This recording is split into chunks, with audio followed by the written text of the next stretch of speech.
Rockets and rocket-propelled guided missiles are the staple component of any modern military arsenal. By definition, rockets are unguided and follow the laws of physics and trajectory. Missiles are guided either remotely or internally, or on a pre-programmed or terrain-following path, such as the cruise missile. In fact, there is a missile for every occasion and every military platform. One-man carried and operated anti-tank and anti-aircraft missiles, artillery and tank-fired anti-vehicle missiles, and fixed emplacement missiles. Helicopters and fighter aircraft can carry anti-tank, anti-ship, anti-aircraft, and even anti-satellite missile systems. Then there are ballistic missiles of varying range and caliber, frogs and scuds that follow a simple ballistic course from launch to target. Then there are the long-range intercontinental ballistic missiles. Nuclear-tipped with multiple warheads, these are the most feared of all weapons systems and the subject of another episode. Ship and submarine-launched missiles are for defense against other ships, submarines, and aircraft.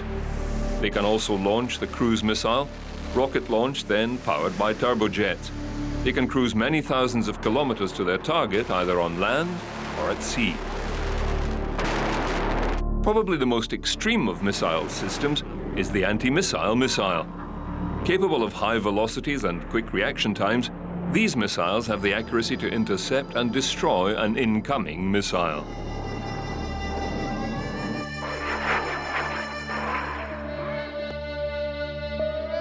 The venerable gunpowder rocket has a long and distinguished heritage.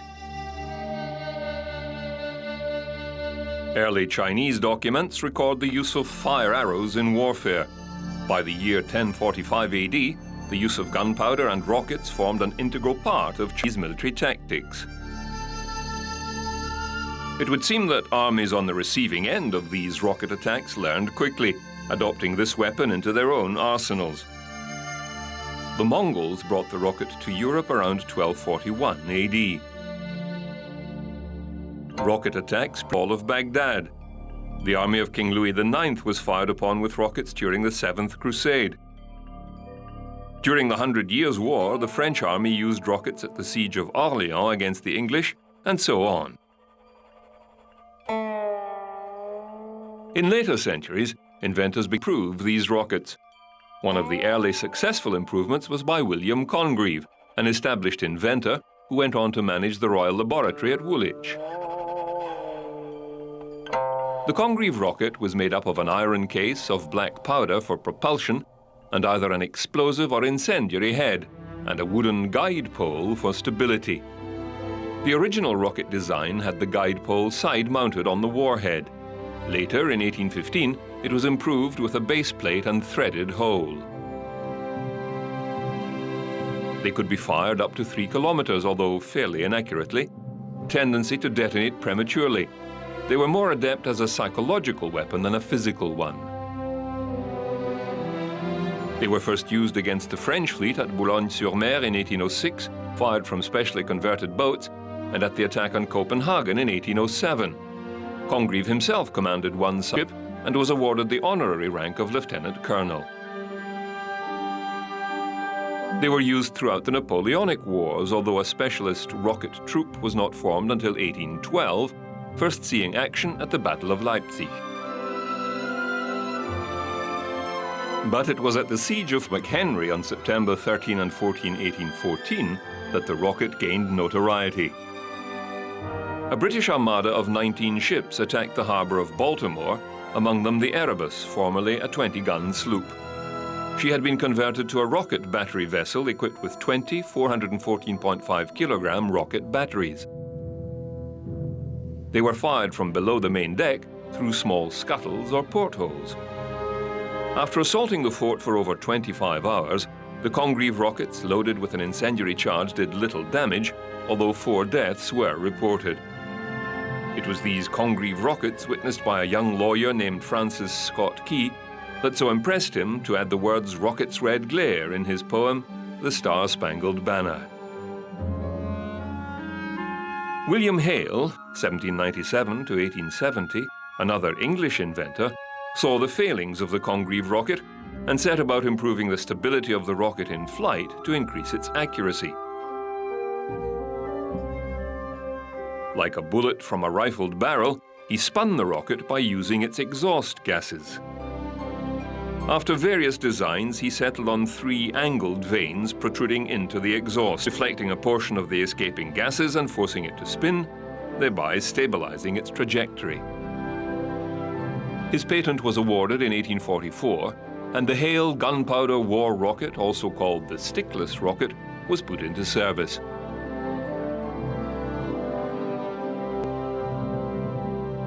The Americans adopted the technology, and in 1847, during the Mexican-American War, a rocket battery was used against Mexican forces at the siege of Veracruz and in the capture of the fortress of Chapultepec, leading to the surrender of Mexico City.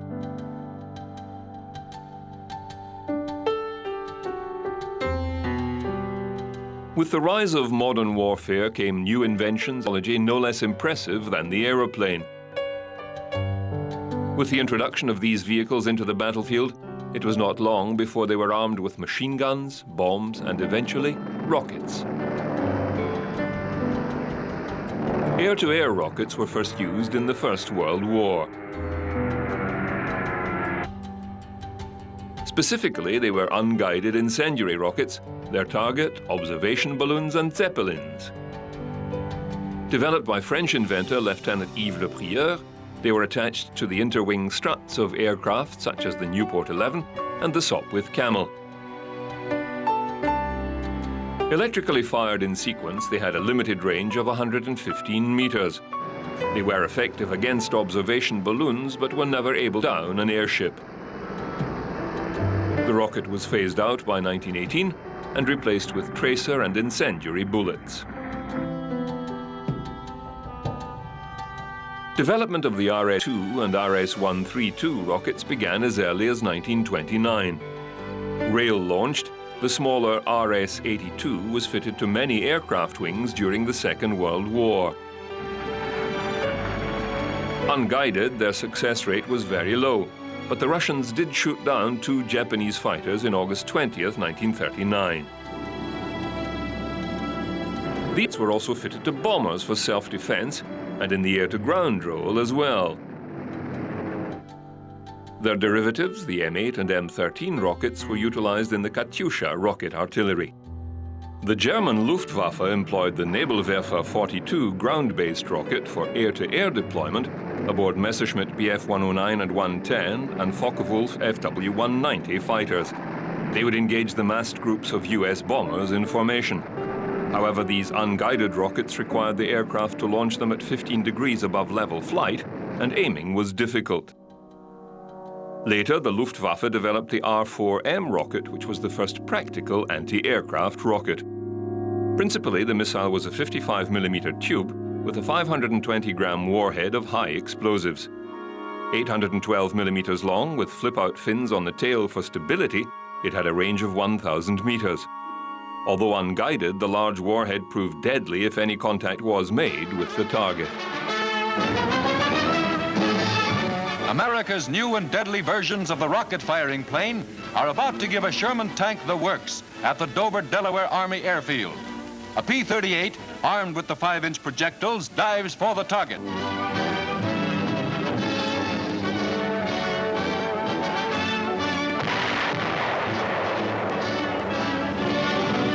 A P-47 makes the run, armed with the same 130-pound missiles aimed by the plane's glide.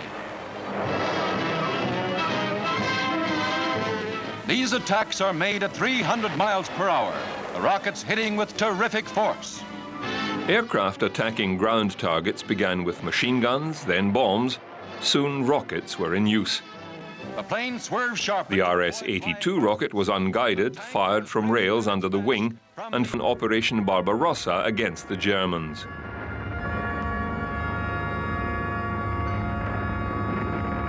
The British developed the RP-3 rocket, a 55-inch long, 3-inch diameter steel tube, hence its name of the 3-incher, filled with 11 pounds or 5 kilograms of cordite as the propellant, which was fired electrically. The warhead was attached to the end of the rocket, and at first was a solid 3.44-inch armor-piercing shell. This type of warhead was found to be ineffective against the new German Tiger tanks, and a larger 60-pound or 27-kilogram high-explosive head was used, powerful enough to blow the turret off a tank.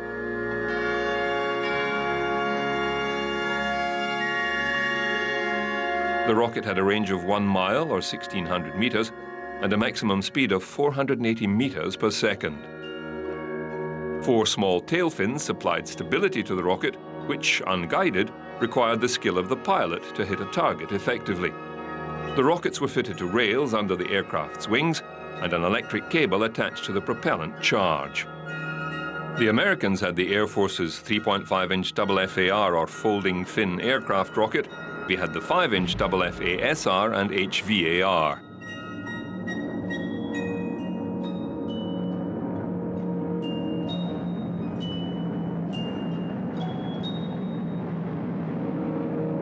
For shore bombardment, these proved very effective prior to amphibious assault.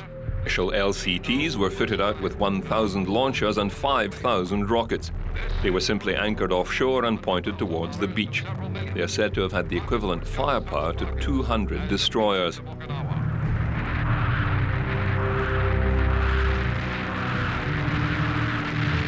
The air-to-ground rocket developed quickly and fell into several specific categories of use. Unguided pod-mounted rockets and guided missiles, including anti-tank, anti-ship and anti-radiation or radar weapons. Modern examples are the US Hellfire missile and the Russian equivalent.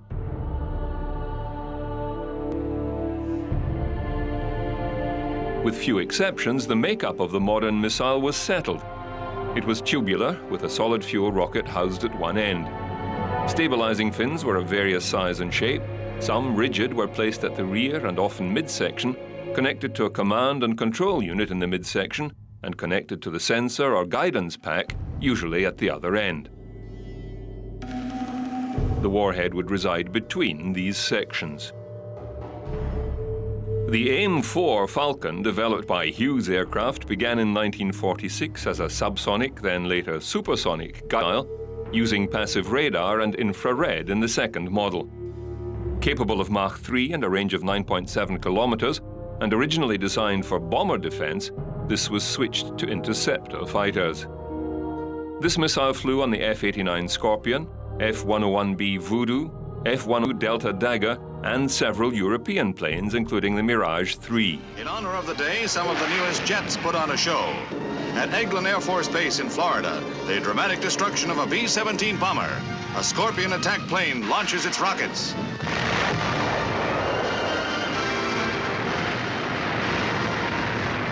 The AIM-9 Sidewinder was the first successful short-range anti-aircraft guided missile. A heat. The guidance system was based on the electrical conductivity changes in lead sulfide when exposed to thermal radiation.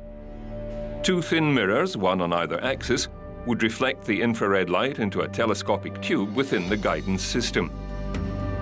The first successful launch of a Sidewinder was in 1953. Then called the XAAMN-7 and later redubbed the AIM-9A, the production version, the AIM-9B, came off the production line in 1956. Over 110,000 have been manufactured over the years, with a steady range of improvements. Its first use in combat was September 24, 1958, by a Taiwanese Air Force F-86 Sabre, secretly fitted out by the US Air Forces to test the Sidewinder in combat missions. Unfortunately for US developers of the Sidewinder, one missile hit its target and failed to detonate. It lodged in the airframe of a MiG-17. The pilot was able to land the aircraft safely. The rocket was retrieved, stripped down, and reverse-engineered. Soon appeared the Soviet air-to-air missile. Codenamed AA-2, Atoll was a direct copy of the Sidewinder, even down to the part numbers. Soviet air-to-air missiles, like all other Soviet armaments, were closely watched by the US and NATO forces and given their own designation.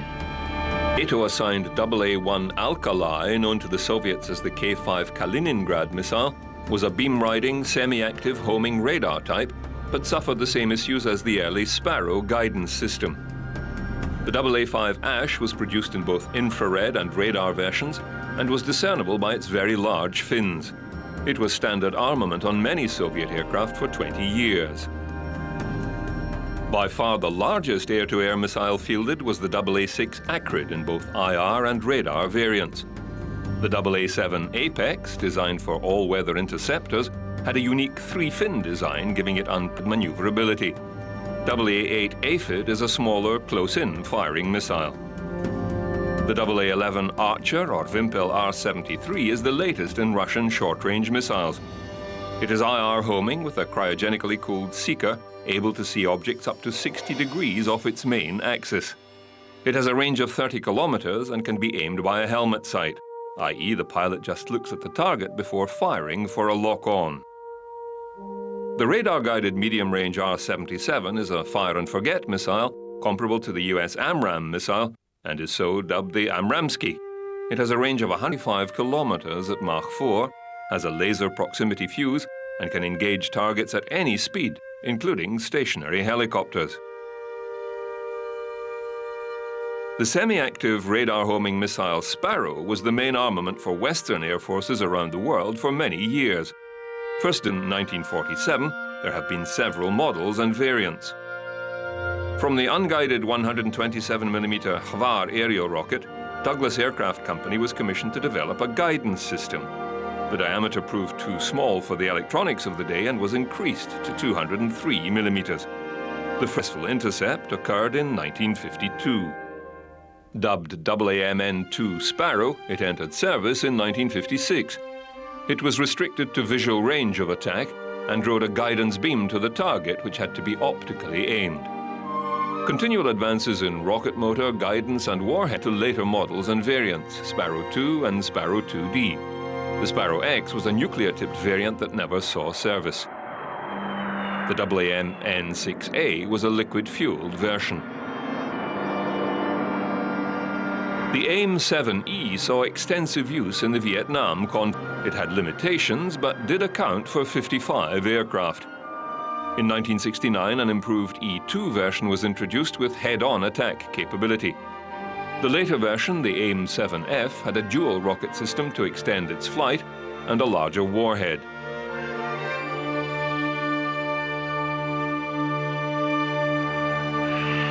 Other countries have taken 7F and made their own advances, creating the Skyflash and Aspide models. There have also been the AIM-7P and 7M models, which have been phased out for the AIM-120 missile. This long-range missile can only be carried aboard the F-14 Tomcat naval aircraft, now out of service with the US Navy. The aircraft was specifically designed as a long-range fleet defense system. The F-14 carried 6 Phoenix missiles, and with its advanced radar tracking avionics could engage targets at once. With a range of 184 kilometers at Mach 5, it had a ceiling of 30 kilometers and had active radar homing capability. To replace the Phoenix, the AIM-152 AAAM was in development when the Soviet Union fell. The project was abandoned, and the shorter-range AIM-120 used to replace the Phoenix. The latest version, the AIM-120C7, has a range of 120 kilometers at Mach 4 and is now the standard radar-guided weapon on US fighter aircraft.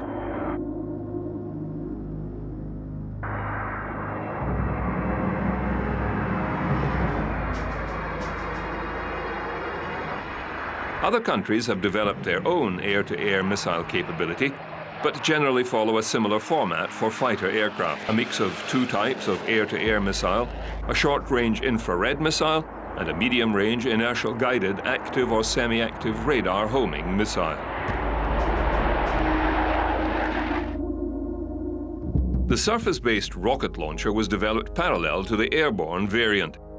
As with earlier times, the artillery made use of rocket launchers as an adjunct to their main armament. The Nebelwerfer was a towed rocket artillery launcher.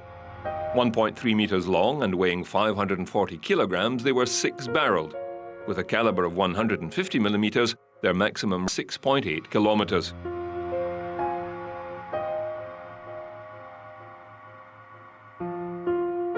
The rocket was Wurfgranate 41 or Rocket Shell 41 and weighed 34 kilograms. A later model, the Nebelwerfer 42, had 5 barrels and a caliber of 200 millimeters. These rockets had a range of 8 kilometers. The Soviets developed the Katyusha rocket system at the beginning of the Second World War. Utilized as rocket artillery, these unguided rockets were able to deliver a devastating amount of explosives to a small area. The rockets ran off rails mounted on various types of vehicles. There were the BM-13 launcher, the BM-8, and the heavy BM-31. The M-13 rocket consisted of 180 centimeter long by 12.2 centimeter diameter tubing with a nitrocellulose propellant charge with a single nozzle giving it the range of 5.4 kilometers. The warhead was either fragmentation, HE, or shaped charge. Terribly inaccurate, they were very effective with firing salvos of 7 to 10 seconds, devastating an area. When large numbers of these launchers were employed together in batteries, the bombardment could saturate several hectares with high explosives.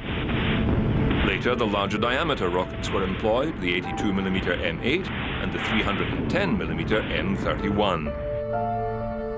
The success of the Katyusha multiple rocket system has survived till today, with many variants in use in many countries. The BM-21 and larger BM-27 have advanced warheads, some multiple projectiles or bomblets or landmines, others capable of delivering chemical weapons. In 1943, a variant of the US M4 Sherman medium tank, the T-34 Calliope, was developed. It carried 60 rocket launch tubes, each 4.6-inch or 116.8 millimeter diameter. It saw service between 1944 and 45. Another variant, the Sherman Tulip, carried 2 3-inch rocket tubes on its turret for RP-3 rockets.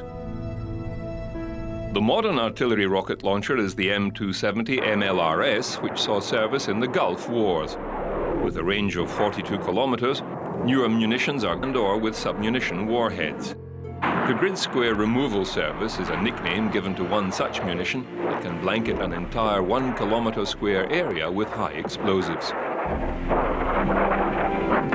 The 1940s also saw the development of the larger version of these artillery rockets, the large ballistic missile. Although rocket-powered propulsion was being developed in several countries many years earlier by people like Robert H. Goddard of Massachusetts in the USA, his interest was purely scientific, although he did once approach the US Army with his invention, which they declined. He did develop a bazooka that was introduced in the Second World War. By the time he died in 1945, Goddard held 214 patents in rocketry.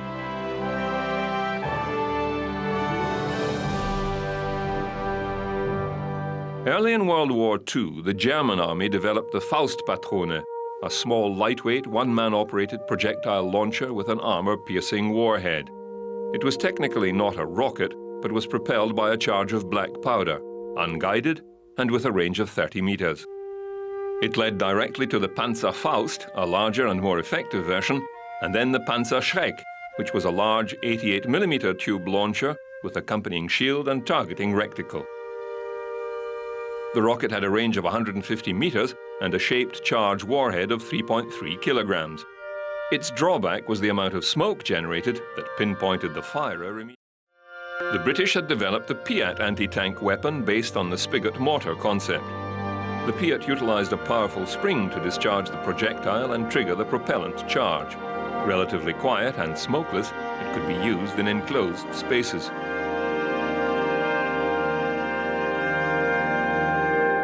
The American bazooka, like the Panzerfaust, utilized a tube launch system with an electrically fired rocket projectile, although the bazooka in its various forms was unreliable and prone to failure. The Soviets took the German design and developed the RPG-1 and RPG-2, and eventually the now common and plentiful RPG-7.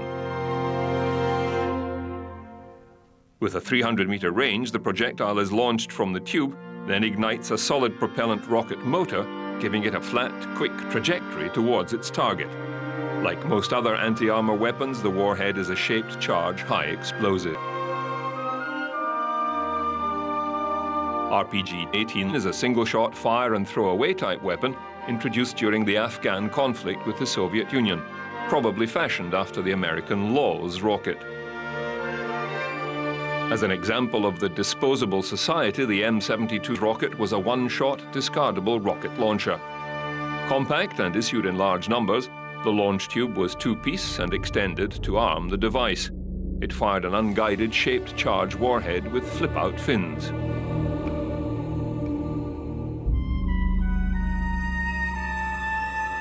The first generation of guided anti-tank rockets were fly-by-wire, requiring the user to adjust its trajectory during it, making the firer vulnerable to counterattack as he visually tracks the weapon to the target. Second-generation weapons required the operator to just maintain on the target. The missile would self-correct to reach the aimed point. Third generation are fire and forget. Once the target is acquired and the weapon fired, the projectile will self-adjust until hitting the designated target point, allowing the operator to move immediately after firing his weapon.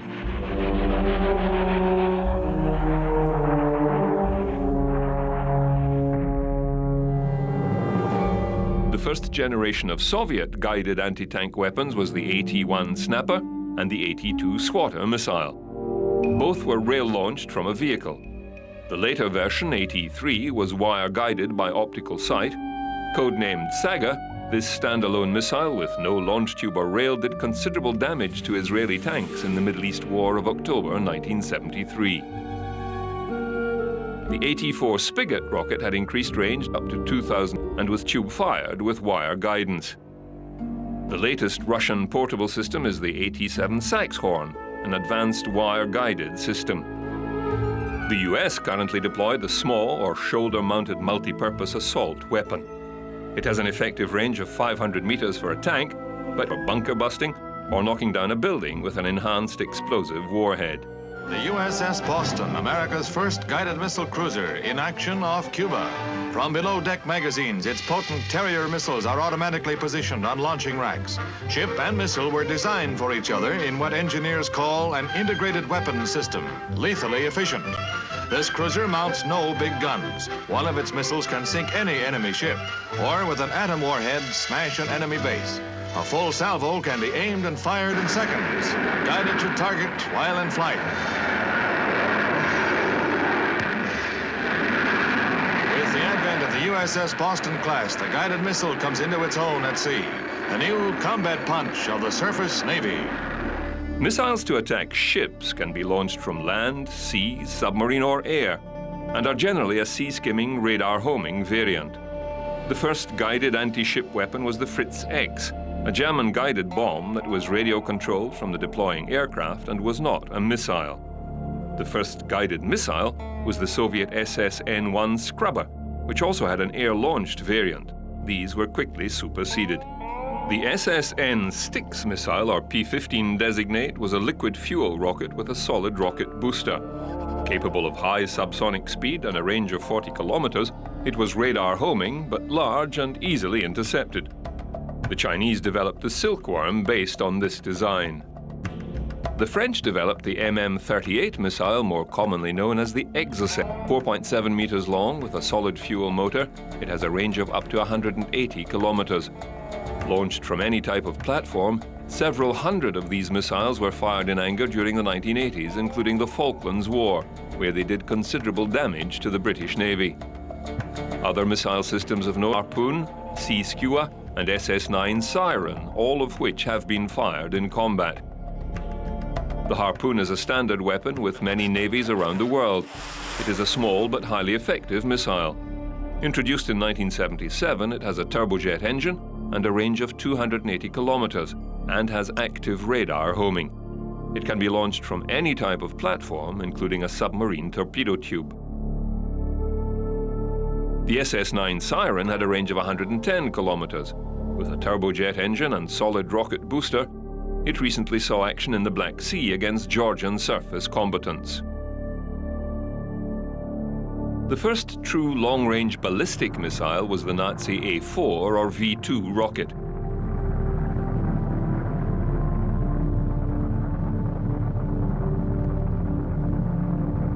This rocket can lay claim to being the progenitor of all modern rockets and space launch vehicles. There were several great minds that contributed to the development of this rocket, names like Hermann Oberth, Max Valier, Willy Lai, and Werner von Braun. The Verein für Raumschifffahrt, VFR, was formed in Berlin by a group of these scientists and authors. Their aim was the more noble path for rocketry, that of manned space travel. However, the rise of the German Nazi Party and the commencement of hostilities quashed their intent and turned these engineers towards the more infamous weapons production. By December 1934, von Braun scored his first successes with an A2 rocket powered by ethanol and liquid oxygen. 2 years later, as plans for the follow-on A3 rocket were being finalized, initial planning began for the A4 rocket. A rocket that was to be, in the words of research head Walter Dornberger, a practical weapon, not a research tool. The rocket researchers quickly outgrew their facilities at Kummersdorf on the outskirts of Berlin, and in 1936 operations were transferred to a remote island on Germany's Baltic coast, Peenemünde.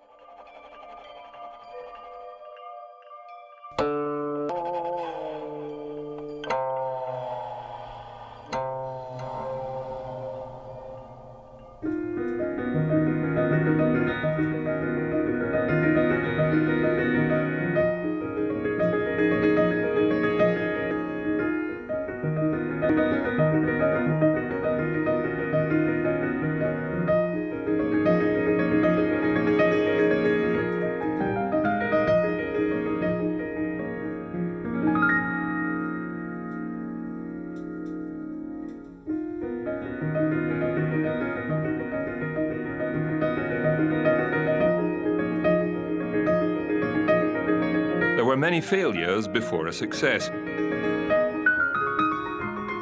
But eventually in March 1942, the first A4 test rocket flew successfully.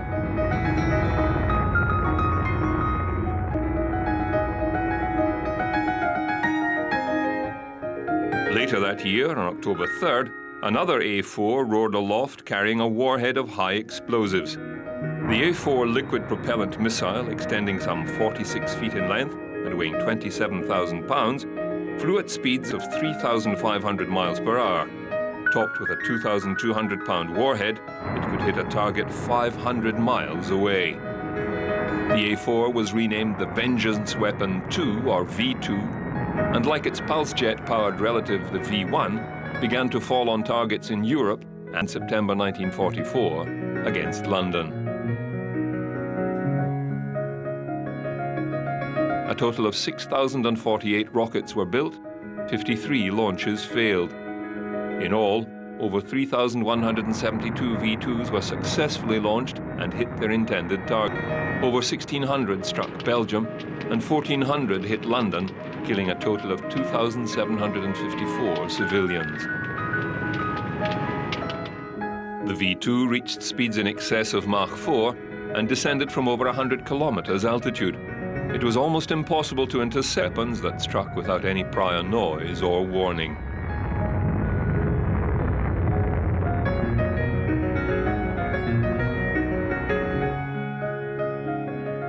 After the war, the scientists and engineers were rounded up by both sides, the US exporting several hundred freight cars full of rocket components and several hundred scientists and their families, whom they settled into the US and put to work on their rocket technology.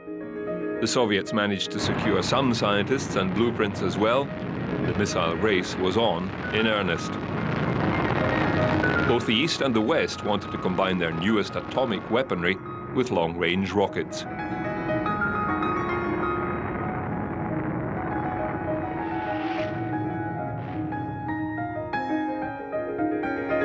In the Soviet Union, the ballistic missile project was put under the control of Dmitry Ustinov, and Sergei Korolyov was appointed the chief designer of long-range missiles.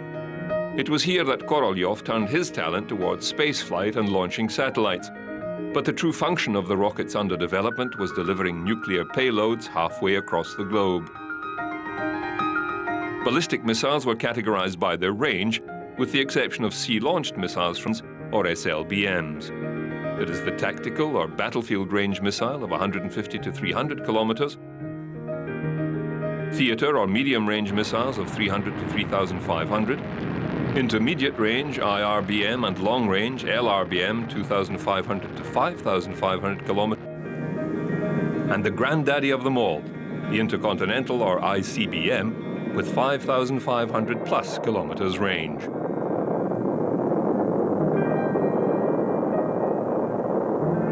Most types of missile class were developed concurrently and within differing branches of the military. The Soviets seemed to move ahead of the West in the early years of development.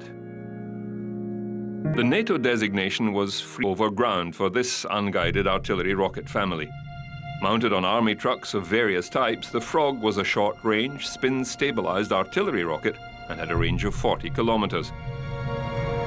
The Frog 7 was capable of delivering a nuclear or chemical warhead up to a range of 70 kilometers. A modified Frog 7 used during the Iran-Iraq conflict increased its range to 90 kilometers. The R-11, later referred to by the West as the Scud missile, was developed in 1951 as a short-range nuclear weapon capable of hitting targets in Europe from forward mobile positions. The successor was the R-17 or SS-1C Scud-B, also mobile and able to launch a variety of warheads twice the distance of its predecessor. The final variant, the Scud-D, had a range of 700 kilometers and improved accuracy down to 50 meters. Many Scuds were sold around the world. The US equivalent was the MGM-18 La Crosse. Introduced in 1959, it was soon made redundant as the advances in technology raced ahead. NATO have been alert against the military threat of the communist bloc. Now, Honest John missiles add to NATO's striking power.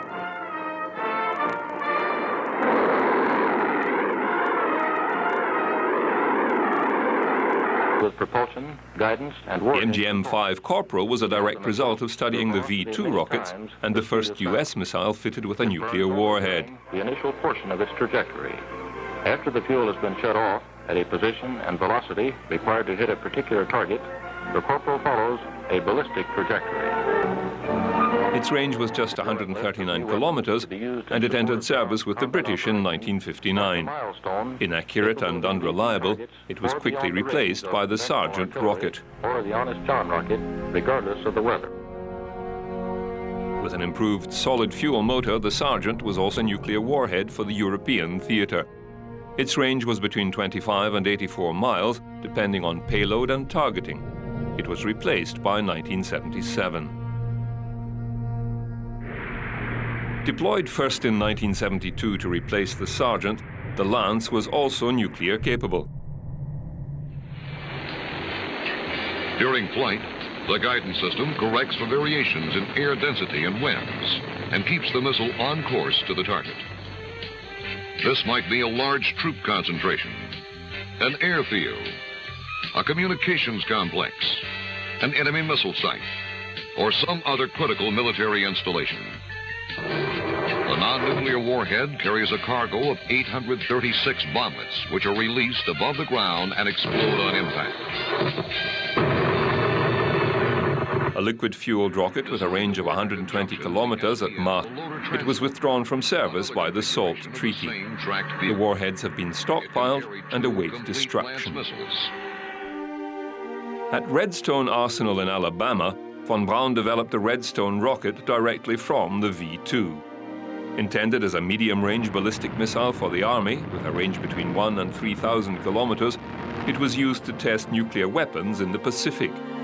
8 missiles were deployed in Germany between 1958 and 1964. It also served to launch astronauts into suborbital space. When the Soviet Union demonstrated missile capability with the launch of Sputnik, the US rapidly deployed the only operational missile in their arsenal that could deter the Soviet Union.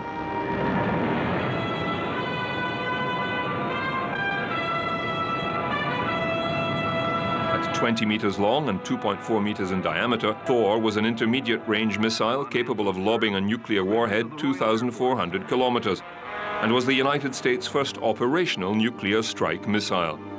Due to its range, it was stationed in the UK between 1959 and 1963.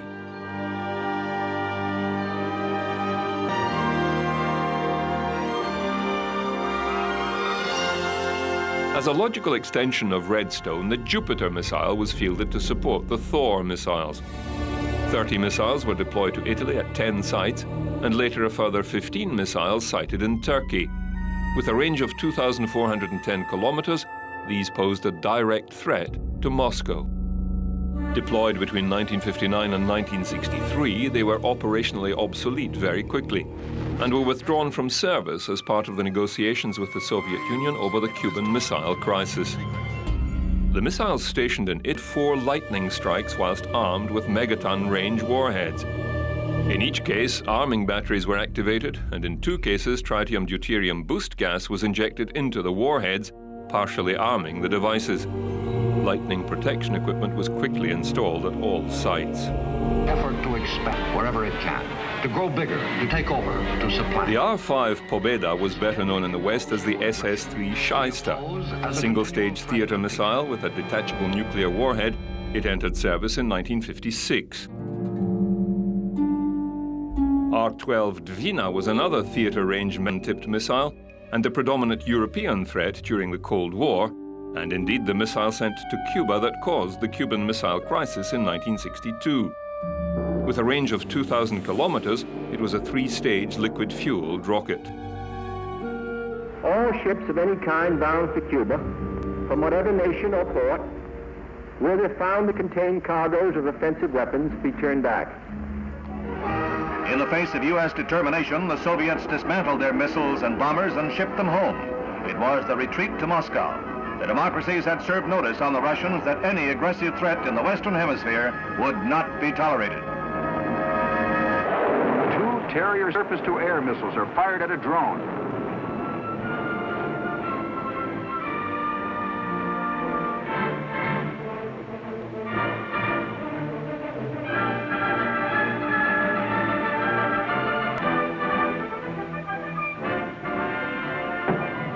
To counter the ballistic missile threat, ABM, or anti-ballistic missile system, was developed during the Cold War between the Soviet Union and the United States to guard against a preemptive nuclear strike.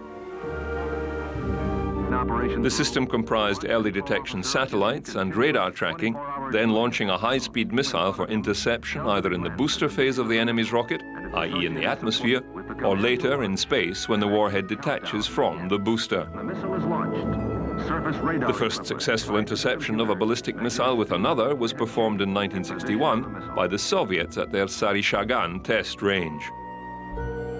The Soviets then installed a ring of these A-35 ABM missiles around Moscow in 1966. These batteries also protected 2 Soviet ICBM complexes near to Moscow. These missiles have been constantly upgraded and are still in use today. ABM-1B was an advance on the A-35 missile and went operational in 1978. Gazelle and Gorgon are the later enhancements to this system. Project Nike was a US Army project for a line-of-sight anti-air missile, and research was begun after World War II. The solid rocket booster developed would go on to become a staple rocket motor for numerous non-military applications. Project Nike Ajax was the US's attempt at an anti-ballistic missile system in the late 1950s and 60s, utilizing the Nike Hercules missile system, which was a 2-stage rocket. The Nike Zeus was an improvement in booster capability with a 3rd stage added and armed solely with a 5-kiloton thermonuclear device. There was an A and a B variant, and it was able to reach speeds of 12,800 kilometers per hour and was renamed Spartan in 1967, part of the US Sentinel ABM program. Spartan was used in conjunction with Sprint, a shorter range but much faster missile, and designed as a last-ditch effort to intercept an incoming nuclear-tipped missile. The Sprint, or LIM-49A, could reach speeds of Mach 10 in 5 seconds after launch. With a range of 40 kilometers, it was armed with a W-66 enhanced radiation thermonuclear weapon, which in theory could destroy an incoming nuclear warhead with neutron flux. The Sentinel program was short-lived and scaled back to the Safeguard program, which only ran from mid-1975 to early 1976. The 1972 anti-ballistic missile treaty between the two superpowers effectively terminated this strategic weapon development. However, tactical systems were still allowable. The MIM-104 Patriot is an anti-aircraft weapon which was deployed as a tactical anti-missile system during the First Gulf War to counter Scud ballistic missile launches in the Middle East. Patriot stands for Phased Array Tracking Radar Intercept on Target. The first field-deployed missile of this type was the Standard Missile MIM-104A, an anti-aircraft missile capable of 70 kilometers range at Mach 3. It was deployed worldwide in several armed forces and navies. A later version was equipped to detect and destroy ECM-emitting aircraft. GEM, or Guidance-Enhanced Missiles in capability and effectiveness, to include targets such as small cross-section radar signatures and stealth technology. A further development of the Patriot was the PAC-2. In the 1980s, an upgraded warhead and detonation system was employed to guarantee a kill. Further developments included the PAC-3, improved radar and tracking. Greater maneuverability was provided by small rocket motors placed in the upper portion of the missile. MEADS is being developed to replace the aging Patriot system and will include refined target tracking radars sensitive enough to allow the warhead to discriminate between missiles, helicopters, UAVs, and cruise missiles. As part of the military surveillance program, satellites are deemed a legitimate target in wartime, and the ability to disable or destroy these satellites has long been a military dilemma. Some references to ASAT capability in the Union go back to the times of their earliest ICBM development. The UR-200 was to be a general-purpose, two-stage, liquid-fueled rocket capable of delivering a nuclear warhead into orbit. From there, it could be used conventionally to attack a surface target or detonate in orbit close to an enemy satellite. The system was never put into service and was abandoned when Khrushchev was ousted from power. Work began as early as 1959 in the United States. Utilizing rocket systems from other projects, they attempted to intercept the Satellite Explorer 6 at 25.1 kilometers altitude with a Virgo missile. It passed within 4 kilometers of the target, which would have been sufficient for a nuclear-tipped weapon. Up to more than 150,000 feet in altitude. Other tests were made with the Nike Zeus nuclear-tipped missile. This was dropped for the Thor missile system. The US gave the system little priority until 1992, when they mounted an Altair upper stage onto an AGM-69 SRAM and called it the Vogt ASAT. Carried under the belly of an F-15 fighter, the aircraft would climb to 24,000 meters and vertically launch the rocket. The first and only successful interception took place September 1985. The program was cancelled soon after. In January 2007, the Chinese demonstrated their ASAT capability by shooting down an old Chinese weather satellite. They did it with a mobile-launched SC-19 missile. The remarkable achievement was made more impressive by the fact it was a so-called kinetic kill warhead. This, in layman's terms, was a dead hit. No explosive was used in the warhead. It just smashed into the satellite at a high relative velocity and destroyed it. Very accurate indeed. The following year, and, quote, officially by no means a test-fueled reaction to the Chinese, unquote, the US conducted a similar test under the guise of a health and safety exercise. A rogue US spy satellite, the USA-193, was dropping from orbit. Officials were worried the hydrazine fuel on board would cause injury or death to people on the ground if they were to the satellite debris. The US Navy were ordered to shoot it down using an SM-3 ABM. The warhead hit its target and a kill was recorded. The US Navy grunted and turned to other important matters.